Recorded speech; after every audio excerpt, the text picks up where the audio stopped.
If you are new to our channel, welcome back. And if you are new to our channel, please make sure you hit that subscribe, that like, and make sure you ring the bell so you'll be notified whenever we upload new videos. Yep.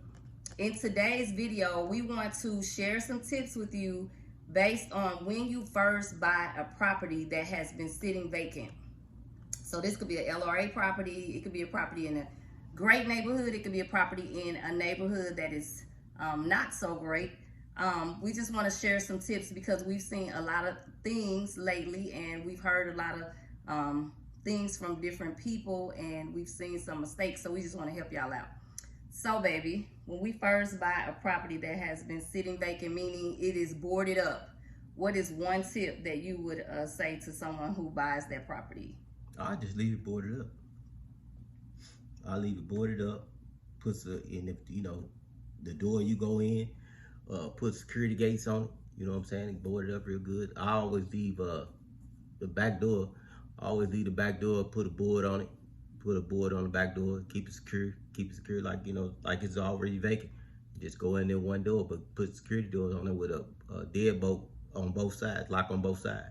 And so one of the things that the reason behind some of this is if a property has been lying vacant for a while, trust me, people in the neighborhood has been watching that property. So people that you don't even think is watching that property has been vacant, they realize, because if you most of the time they already been in it anyway. That's true. They've already been in it. Most of the stuff, if whatever was worth stealing, is already gone. Yeah, it's like they get that alert, like, we already been in there. Look, Ray and already been in there. We ain't got to trip off that one. But the issue is, as a new property owner, we get too excited. Don't get so excited that, okay, it's your property now. You ready to strip the boards. You ready to let it be known this property is no longer vacant. That could work against you. So even though you may have a crew coming in or you may be starting to do some work in there, maybe you've had to replace some windows, he'll still keep it boarded. Like, yeah, if it already had boards on it, I keep it boarded up. But if you go buy from a realtor or something like that, and you go buy a house off the market or something like that, or from a wholesaler, most of the time they might not have no boards on the window, but you still need to secure the property. Y'all still go and put security screen doors on it, put a board on the back of the door, just little simple stuff like that. You know what I'm saying? Just give them something to say. Well, dang, it take us a while. It's too much work to get in there. We'll pass on that one. And then me personally, I go and I jump down and get a Simply Safe and throw it up in there. Simply Safe, it's the best thing smoking. No contract, about $15 a month. It's all you need. You're on the system. You just take it to place with you. Wherever you got it, place that, you just call them, cancel that address, put that a new address. Did y'all catch that? Simply Safe alarm system. Hey, Simply Safe, y'all need to give me a couple of bucks for this. I just plug y'all for real. So Simply Safe is a great that's a great resource for landlords who have multiple properties or who are working on multiple properties, because once you're done and you have secured a tenant, you can take that system with you and just move it along to your next property. Yeah. But also, in putting out their signs, is a deterrent. Putting out the ADT signs or Simply Safe or whatever alarm company, even if it's a Simply Safe and you got ADT stickers, putting out something to deter a thief from letting them know, like, hey, they may want to go to a different house because an alarm may go off and then the police is there or whatever. But you definitely want to add some layers of protection to make it where it's not so easy for them to just break into your property. Yeah, because they want to steal, but they don't want to get caught. Don't nobody want to get caught. For sure. They ain't even thinking about getting caught at the moment, but... Yeah, but if you got that yard sign and they think twice, you're like, this might be kind of rough for me. So yeah. And then plus, if they break in a window, if it ain't got no boards on the window, you got them double two-sided locks. They can't get out. So when the police come, they gonna get stuck in there. Or they gonna be like... Or they gonna jump out of another window or something, but they gonna get stuck in there. I was about to say, like a property we had. you see the neighbor with a broke arm or broke leg. Exactly. Trying to jump out of a window that didn't climb the wall and try to jump back out the window when the alarm go off and break that leg. You already know. Right. So think about that. But keeping the grass cut, doing things that that need to be done as far as the maintenance of the house. It's just know that when you're in there working, people are watching. Another good thing and a good practice is if you buy a house and there's homeowners next door or across the street, be friendly. You ain't gotta Be some. I don't mean super friendly, but I mean like say hello or something. You know what I mean? Like, cause they'll look out for your property. Yeah, but you gotta have that feeling for them though. You know what I'm saying? You always speak to me, hey, how you doing? You know, stuff like that. But for the most part, you got to get that feeling for them, and you got to be a good judge of character, because you could have a property which you shouldn't buy if you roll past this property and they got 50 people hanging out on the porch.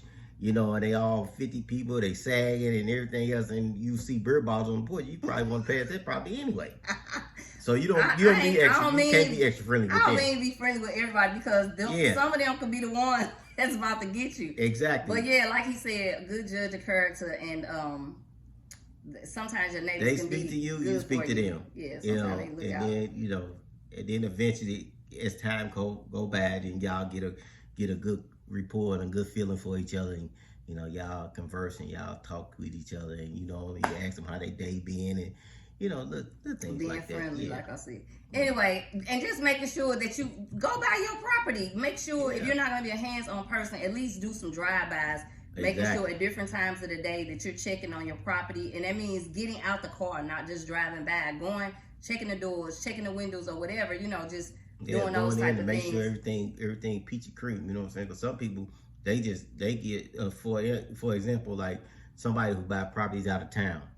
Like, you can't watch no property out of town. You can't go up to their property. You can't walk on their property. That's why their properties be dogged out. And then they get back from out of town, or have somebody finally get somebody to go over there and manage the property. It's too late.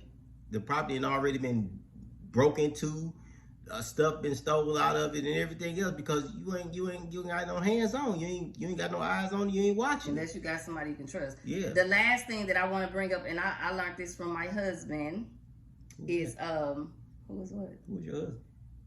Anyway, I learned this from my husband is even when he's working in properties with people, or if he has a contractor or whatever, once he lets them out for the day, he's checking every window, every door, because it could be a contractor that could get you.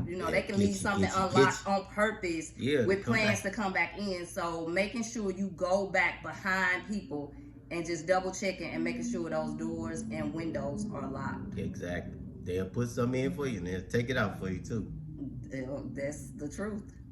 So hopefully these tips have helped you guys. I know we've been away, we've been busy. We're looking for properties right now. We on a mission. Coronavirus has slowed us down just a little bit, but we on a mission. But we still wanted to check in with you guys and share some tips. Hopefully they're helpful to you. If they are, again, make sure you subscribe, like, and hit that bell.